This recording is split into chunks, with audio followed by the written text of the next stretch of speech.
국정감사가 한창이던 10월 18일, 여의도의 공기가 갑자기 얼어붙었다. 현직 국회의원 최민희가 자신의 딸 정윤서 씨의 결혼식을 올렸다는 소식이 전해지자 언론과 정치권 전체가 일순간 혼란에 빠졌다. 단순한 가족사의 공개가 아니었다. 이미 1년 전에 결혼했다고 밝힌 딸의 SNS 게시물, 그리고 정확히 그로부터 1년 뒤에 다시 열린 결혼식. 국감 기간 한복판에서 진행된 이 이상한 타이밍의 의식은 대중의 눈에 행사가 아닌 전략으로 보였다. 그녀가 정치적 비판 국면을 피하기 위해 딸의 사적인 행사를 이용한 것 아니냐 하는 의혹이 불거지면서 사건은 단숨에 정치 스캔들의 중심으로 치솟았다. 언론이 처음 집중한 부분은 단순했다. 왜 하필 지금인가? 이 한 문장이 모든 의문을 응축했다. 국정감사는 한 해 정부 운영의 모든 비리를 감시하는 핵심 시기다. 그 민감한 타이밍에 국회의원이 자신의 딸 결혼식을 치른다는 것은 단순한 일정 겹침이라 보기 어렵다. 더구나 그녀는 과거 방송 출연 당시부터 이미지 연출의 달인으로 불렸다. 화해하는 가족, 모성 정치인이라는 프레임을 세심하게 짜올리던 그녀의 행보를 아는 사람들에게 이번 결혼식은 결코 사적인 행사로 보이지 않았다. 정치 무대 뒤편에서 또 하나의 각본이 돌고 있다는 직감이 번졌다. 시간이 지날수록 의혹은 커졌다. 정윤서 씨의 과거 EBS 출연 영상이 재조명되며 모녀 쇼윈도라는 비판이 쏟아졌다. 방송에서 보인 두 사람의 관계는 표면적으로는 화목했지만 그 속엔 서늘한 거리감이 배어 있었다. 그 냉기가 이제는 사회적 논쟁으로 옮겨붙었다. 여론은 묻는다.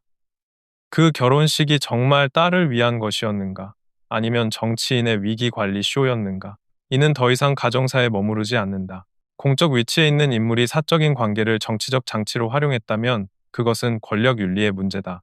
최민희 의원의 이미지는 한때 진보 진영의 도덕 상징으로 불렸다. 그러나 이제 그 상징이 무너지고 있다. 그녀가 딸의 사생활을 언론에 직접 공개하며 나도 몰랐다, 하루 전에 알았다는 변명을 내놓자 국민의 분노는 절정에 달했다. 가장 기초적인 모성의 진심마저 믿을 수 없게 만드는 그 차가운 해명은 정치인의 본질이 얼마나 왜곡될 수 있는지를 적나라하게 드러냈다. 정치 윤리학의 관점에서 보면 이는 공적 책임 회피의 전형이다. 자신의 이미지를 지키기 위해 가장 가까운 가족을 희생양으로 내세우는 것은 권력 중독의 한 단계이자 도덕 붕괴의 시작이다. 더 심각한 문제는 금전 흐름이다.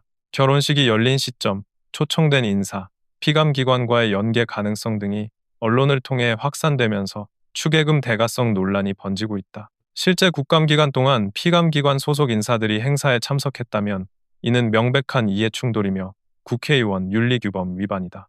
정치자금법 제45조는 공직자가 직무와 관련된 금품을 수수할 경우 형사처벌을 명시하고 있다. 그녀가 사적인 가족 행사라 주장하더라도 그 시점과 참석자 구성은 그 주장을 무너뜨린다. 결혼식은 축하가 아닌 거래의 장으로 의심받고 있다. 사건의 정점에는 정윤서 씨의 눈물이 있었다. 나도 피해자예요. 이 짧은 한마디는 그동안 침묵으로 일관하던 딸이 처음으로 입을 연 순간이었다. 그녀의 울음은 단순한 감정 표현이 아니었다. 정치 권력에 의해 가려진 인간의 고통이 얼마나 잔혹하게 소외되는지를 보여주는 증언이었다. 만약 그녀의 눈물이 진심이라면 이건 가족 비극이자 정치 시스템의 비극이다. 한 개인의 삶이 권력의 무게 아래 어떻게 짓눌리고 소모되는지 그 냉혹한 현실이 대한민국 정치의 거울처럼 비춰지고 있다. 이제 사건은 한 가정의 파탄이 아닌 민주주의 의식의 문제로 확대되고 있다. 정치인이 사적 이익과 공적 권한을 혼용할 때 국민의 신뢰는 어떻게 무너지는가? 이 질문은 비단 최민희 하나에게 향하지 않는다. 이재명 대표 사건, 김현지 의혹, 이진숙 방통위원장 논란 등 최근의 연쇄 스캔들이 보여주듯 한국 정치의 핵심 문제는 사유화된 공권력이다. 정치는 국민을 위한 도구가 아니라 일부 정치인들의 사적 보호막으로 전락하고 있다. 최민희 사건은 그 전체 구조를 드러내는 현미경이다. 하지만 이 사건을 단순한 여성 정치인 비리로만 보는 건 위험하다. 이 사건은 대한민국 정치 문화의 퇴행 신호이자 국가 운영 시스템의 신뢰 한계 테스트다. 정치 윤리가 무너진 자리에서 국민은 무관심과 냉소로 물러서고 그 공백을 포퓰리즘이 채운다. 결국 모든 정치인은 이 사건을 거울 삼아 자문해야 한다. 나는 과연 권력을 위해 가족을 위해 국민을 팔지 않고 있는가? 정치적 스캔들이 언제나 그렇듯 이 사건도 진실보다 이미지 전쟁으로 번졌다. 최민희 의원은 기자회견을 열고 나는 피해자이며 딸의 결혼식이 이렇게 정치적으로 왜곡될 줄 몰랐다고 말했다. 하지만 여론은 차가웠다. 그 말 속엔 반성과 성찰보다 피해자 코스프레의 그림자가 짙었다. 공직자는 사적 감정보다 공적 책임이 우선이라는 기본 상식이 무너졌고 국민은 더 이상 그 눈물을 믿지 않았다. 언론사들은 앞다투어 감정의 정치가 책임의 정치로 대체되어야 한다고 논평했지만 정치권은 여전히 계산에 몰두했다. 민주당 내부에서는 언론의 공격이 지나치다는 방어 논리와 이건 윤리적 파탄이다 라는 내부 비판이 맞섰다. 사건의 본질은 감정이 아니라 구조에 있다. 왜 이런 일이 반복되는가? 왜 공직자의 사적 영역이 반복적으로 정치의 방패막이로 쓰이는가? 정치학적으로 보면 이것은 사유화된 공적 영역 (privatized public sphere) 현상이다. 권력자가 개인적 위기를 맞이했을 때 그는 공적 책임 대신 가족, 감정, 이념을 방패로 세운다.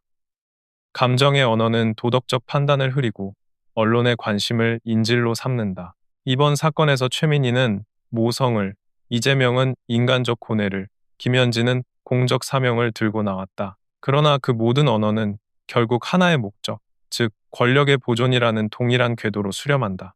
흥미로운 것은 여론의 변곡점이었다. 국감기간 중 해외 외신 일부가 이 사건을 Korean Style Political Theater라 보도했을 때 해외에서는 한국 정치의 윤리적 불감증을 지적했다. 제도는 선진국이지만 윤리는 아직 권력의 소유물이라는 비판이었다. 이런 국제적 시선은 한국 내부의 정치 불신을 더욱 증폭시켰다. 특히 MZ세대는 이제 정치가 가족까지 이용하는 단계에 왔다면 더 이상 희망은 없다는 냉소를 드러냈다. 국민이 분노한 이유는 단순하지 않다. 결혼식의 타이밍, 돈의 흐름, 정치적 연출, 이 세 가지가 교차하면서 권력형 가정사라는 새로운 형태의 비리가 탄생했다. 과거 권력형 비리가 기업과 금전의 결탁이었다면 이제는 이미지와 감정의 결탁이다. 눈물은 돈보다 강력한 무기다. 사람들은 눈물에 약하고 정치인은 그걸 안다. 그래서 권력은 이제 돈이 아니라 감정으로 거래된다. 최민희의 눈물은 그 감정 거래의 대표적 사례다. 이 사건은 또 하나의 아이러니를 던진다. 최민희는 과거 언론개혁을 주장하며 투명한 정보 공개와 책임 있는 정치를 외쳤던 인물이다. 그러나 지금 그녀가 처한 상황은 아이러니하게도 정보 은폐와 책임 회피의 정점이다. 국감 기간 중 그녀는 피감 기관과의 접촉 여부에 대해 공식 초청도, 비공식 논의도 없었다고 해명했지만 일부 참석자 명단이 공개되며 모순이 드러났다. 이 중 몇몇은 그녀가 속한 상임위 산하 기관의 관계자였다는 사실이 밝혀졌다. 이는 단순한 사회적 파장을 넘어 법적 리스크로 발전할 가능성이 있다. 검찰은 현재 정치자금법 제45조 위반 여부를 검토 중이며 국민권익위원회는 공직자 이해충돌 방지법 적용 가능성을 검토하고 있다. 만약 축의금이 단순한 친분의 표시가 아니라 정책적 대가로 해석된다면 이는 형사처벌로 이어질 수 있다. 특히 피감기관 인사들의 이름이 명단에 포함되어 있다면 이는 명백한 이해충돌이다. 정치인의 가족 행사가 공적 책임의 무대가 되어버린 이 상황은 한국 민주주의의 성숙도를 근본적으로 되묻게 만든다. 경제적 파장도 있다. 사건 직후 여론조사 기관 리서치뷰가 실시한 조사에서 정치인 가족의 사적 행사 후원은 부정행위에 해당한다는 응답이 78%에 달했다. 기업 후원금 규제 강화 법안이 다시 국회에 상정될 가능성도 거론된다. 한국 경제계는 이미 정치 리스크에 민감하게 반응 중이다. 기업들은 정치권이 사적 네트워크로 정책을 왜곡시킨다고 불만을 터뜨린다. 특히 ESG 경영을 강조하는 글로벌 투자자들은 이번 사태를 정치 부패 리스크로 분류하며 한국 시장의 윤리적 투명성에 의문을 제기했다. 이제 시야를 넓혀보자. 외교 안보 영역에서도 도덕 리스크는 국가 신뢰에 직결된다. 미국과 일본, EU는 모두 정치인의 사적 이해충돌 방지 기준을 국제무역투자협정의 부속 조항으로 명시하고 있다. 최민희 사건처럼 공직자 가족의 금전 수수 의혹이 발생할 경우 이는 외국 투자자들에게 정치 불확실성으로 인식된다. 결국 국민 한 사람의 도덕적 실수는 국가 신용의 추락으로 이어진다. 이 사건은 한 정치인의 도덕 문제를 넘어 한국 민주주의가 스스로에게 던지는 질문이다. 공적 권력은 누구의 것인가? 국민의 신뢰가 없는 권력은 허상이며 가족의 눈물을 방패로 삼는 정치인은 결코 공복곰이라 불릴 수 없다. 최민희의 딸이 흘린 눈물은 어쩌면 대한민국 정치에 무너진 도덕 기둥이 흘린 피눈물일지도 모른다. 정치가 인간을 파괴할 때 가장 먼저 사라지는 것은 관계의 진정성이다. 최민희와 정윤서의 이야기는 결국 모녀의 비극이 아니라 권력의 비극이다. 딸의 인생은 어머니의 정치적 무대에서 희생되었고 사랑은 이미지로 전락했다. 지금 국민이 분노하는 이유는 바로 여기에 있다. 인간의 감정이 정치의 장식품으로 소비되는 현실.